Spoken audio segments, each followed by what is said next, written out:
الرحمن الرحیم نحمد و نصلی علی رسولہ الکریم اما بعد۔ نویں تراویح کا خلاصہ۔ نویں تراویح میں 11ویں پارے کی ابتدا ہے اور اس کے شروع میں اللہ رب العزت نے منافقین کے احوال بیان فرمائے کہ وہ نبی علیہ الصلوۃ والسلام کے ساتھ جہاد میں جانے سے جو عذر پیش کیا کرتے تھے اسے قبول نہ کرنے کا اعلان فرمایا۔ پھر اللہ رب العزت نے دیہاتیوں کے 3 گروہ بیان فرمائے۔ ایک وہ کہ جو اللہ تعالیٰ کے راستے میں مال خرچ کرنے کو تاوان اور ٹیکس سمجھتا ہے، دوسرا وہ کہ جو مال خرچ کرنے کو اپنے لیے سعادت اور فضیلت سمجھتا ہے، اور تیسرا وہ جو اللہ تعالیٰ پر ایمان لاتا ہے۔ اللہ تعالیٰ نے اسے بیان فرمایا۔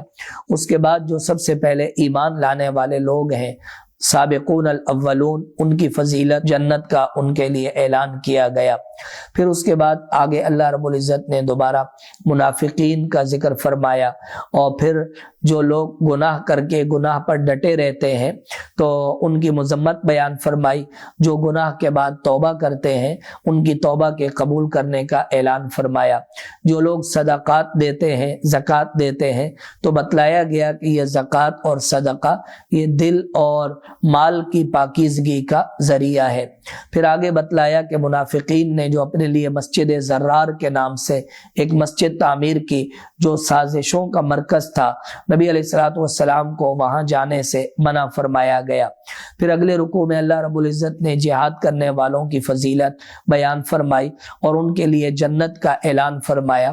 ان کی چند صفات بیان فرمائی کہ وہ رکوع کرنے والے، سجدہ کرنے والے، اور اس کے ساتھ ساتھ نیکی کا حکم دینے والے، برائی سے روکنے والے، اللہ تعالیٰ کی حدود کا خیال کرنے والے ہوتے ہیں۔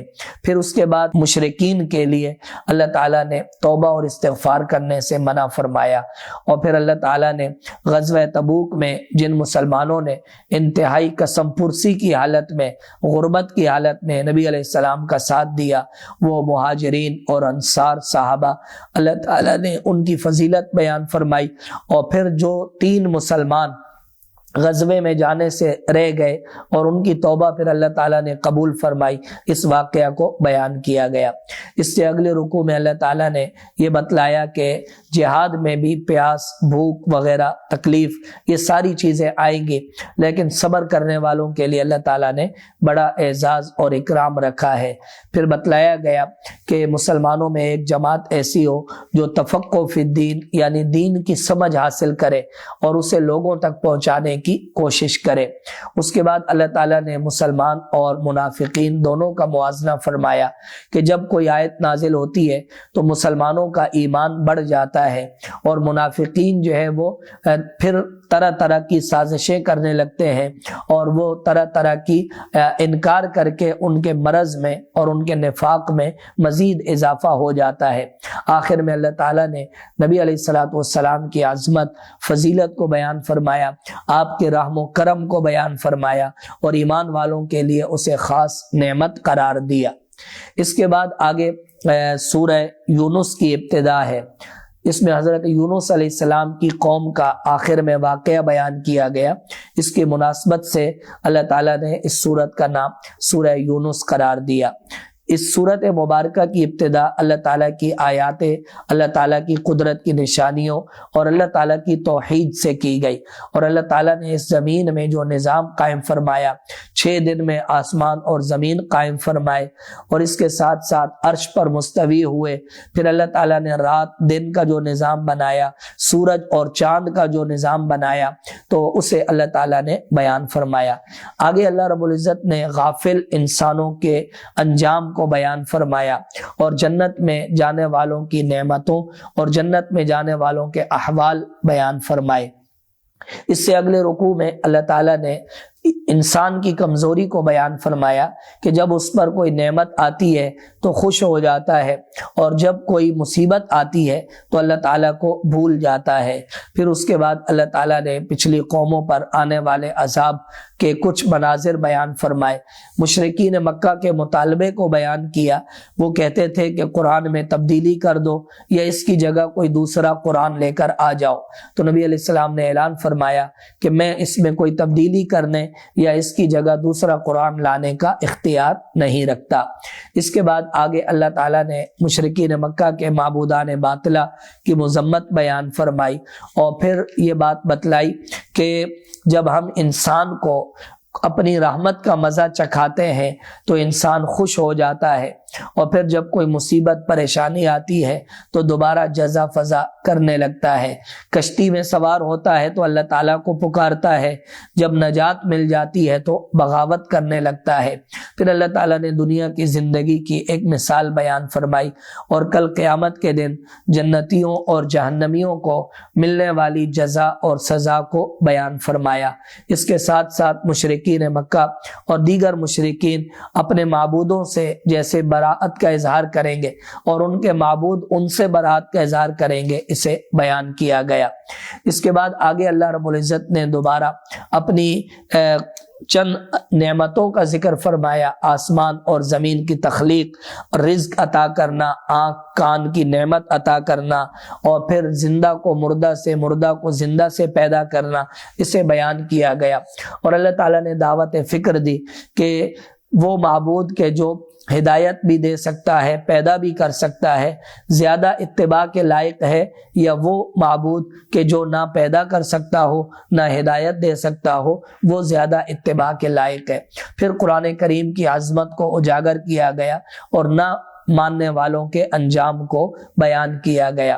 اس کے بعد اللہ رب العزت نے آگے یہ بات بتلائی کہ قیامت کے دن جب انسانوں کو جمع کیا جائے گا تو اس وقت کیا حسرت کا عالم ہوگا۔ دنیا میں اللہ تعالیٰ نے ہر امت کے لیے ایک رسول بھیجا، ڈرانے والا بھیجا، دنیا والوں نے انکار کیا تو ان کے انجام کو اللہ تعالیٰ نے بیان فرمایا۔ اس سے آگے اللہ تعالیٰ نے قیامت کے کچھ احوال بیان فرمائے، اور پھر یہ بات بتلائی کہ یہ قرآن کریم یہ نصیحت بھی ہے اور شفا بھی ہے۔ دلوں کی بیماریوں کا راز قرآن کریم کی اتباع میں مضمر ہے۔ اللہ تعالیٰ نے جو یہ نعمت عطا فرمائی، اس نعمت پر خوش ہونا چاہیے اور اللہ تعالیٰ کی اس نعمت پر شکر کا اظہار کرنا چاہیے۔ اس کے بعد اللہ تعالیٰ نے اپنی قدرت کاملہ کو بیان فرمایا کہ وہ ایک ایک ذرے کا علم رکھتے ہیں، اولیاء کرام کی فضیلت کو اجاگر فرمایا، اور پھر اس کے بعد اللہ تعالیٰ نے معبودان باطلہ کی نفی فرمائی، اور اللہ تعالیٰ کے ساتھ جو لوگ بیٹے کی شکل میں شریک قرار دیتے ہیں تو ان کی مذمت بیان فرمائی اور ان کے لیے عذاب کا اعلان فرمایا۔ اس کے بعد اللہ تعالیٰ نے حضرت نوح علیہ السلام کا واقعہ بیان فرمایا کہ انہوں نے کیسے اپنی قوم کو دعوت دی، لیکن ان کی قوم نے انکار کیا، اور حضرت نوح علیہ السلام کو اللہ تعالیٰ نے نجات عطا فرمائی، ان کے ساتھ جو تھے ان کو بھی کشتی میں نجات عطا فرمائی، اور باقیوں کو اللہ تعالیٰ نے غرق کر دیا۔ پھر حضرت موسیٰ اور حضرت ہارون علیہ السلام کا واقعہ ہے، فرعون کے دربار میں جا کر انہوں نے جو دعوت دی اور جادوگروں کے ساتھ جو مقابلہ ہوا تو اسے بیان کیا گیا، اور پھر حضرت موسیٰ علیہ السلام کی دعاؤں کا ذکر ہے، اور پھر حضرت ہارون علیہ السلام نے اس پر جو آمین کہی اسے بیان کیا گیا۔ پھر فرعون کے غرق ہونے کو بیان کیا گیا، اور اس کے بعد آگے قرآن کریم کی صداقت کو بیان کیا گیا، اور اس کے ساتھ ساتھ نبی علیہ الصلوۃ والسلام کو دین کی پیروی اور قرآن کریم کے ساتھ لازم اپنے آپ کو کر لینے کا حکم دیا گیا، اور پھر حضرت یونس علیہ السلام کی قوم کا واقعہ بیان کیا گیا کہ عذاب آنے کی صورت میں انہوں نے توبہ کی تو اللہ تعالیٰ نے ان کو نجات عطا فرما دی۔ پھر اللہ تعالیٰ نے آخر میں جو لوگ دین کے معاملے میں شک کرتے ہیں تو ان کے شک کی تردید فرمائی، توحید کو بیان فرمایا، اور پھر یہ بات بتلائی کہ اللہ تعالیٰ کسی کو نفع دینا چاہے کوئی نقصان نہیں دے سکتا، اگر وہ نقصان دینا چاہے تو کوئی نفع نہیں دے سکتا، اور پھر آخر میں اللہ تعالیٰ نے دوبارہ قرآن کریم کی صداقت کو بیان فرمایا۔ اس کے بعد آگے سورہ ہود ہے، یہ مکی سورت ہے۔ حضرت ہود علیہ السلام ایک جلیل القدر پیغمبر ہیں، ان کے نام پر یہ سورت نازل ہوئی۔ ابتداء اللہ تعالیٰ نے اپنی رحمت اور اپنی طرف رجوع کرنے کا حکم فرمایا۔ اللہ تعالیٰ کی جو صفت ہے رزاق، یعنی ہر چیز کو رزق عطا کرنا، اسے بیان کیا گیا۔ عرش پر اللہ تعالیٰ مستوی ہوئے، اسے بیان کیا گیا۔ انسان کی پائی جانے والی کمزوریوں کو بیان کیا کہ نعمت ملنے کے بعد یا تکلیف آنے کے بعد اس کی حالت کیا ہوتی ہے۔ پھر اس کے بعد اللہ تعالیٰ نے قرآن کریم جیسی 10 آیات مبارکہ لانے کا حکم فرمایا کہ اس جیسی 10 صورتیں بھی جو ہے وہ تم پیش نہیں کر سکتے۔ پھر اللہ تعالیٰ نے حضرت موسیٰ علیہ السلام کا واقعہ بیان فرمایا، اور اس کے ساتھ ساتھ جو لوگ انکار کیا کرتے تھے ان لوگوں کی مذمت بیان فرمائی، اور آخر میں تابعداری کرنے والوں کی فضیلت اور مقام اللہ تعالیٰ نے بیان فرمایا۔ اس کے بعد اگلے رکوع میں دوبارہ حضرت نوح علیہ السلام کا واقعہ ہے، جو انہوں نے اپنی قوم کے سرداروں کے ساتھ مکالمہ فرمایا، اور اللہ تعالیٰ نے بالآخر حضرت نوح علیہ السلام کو غلبہ عطا فرمایا۔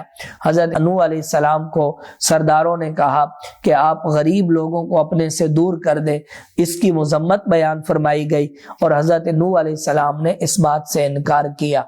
پھر اس کے بعد اللہ تعالیٰ نے حضرت نوح علیہ السلام کو کشتی بنانے کا حکم دیا، چنانچہ انہوں نے ایک کشتی بنائی، اور پھر اللہ تعالیٰ نے باقی پوری قوم کو غرق آب کیا۔ حضرت نوح علیہ السلام اور ان پر ایمان لانے والوں کو اللہ تعالیٰ نے نجات دی۔ پھر آخر میں حضرت نوح علیہ السلام کا بیٹا جو طوفان میں غرق ہوا، اس کے لیے جو نوح علیہ السلام نے التجا کی، اور اللہ تعالیٰ نے جو منع فرمایا اس بات کو بیان کیا گیا، اور پھر اللہ تعالیٰ نے تقوی والوں کے لیے اچھے انجام کا اعلان فرمایا۔ وآخر دعوانا ان الحمد للہ رب العالمین۔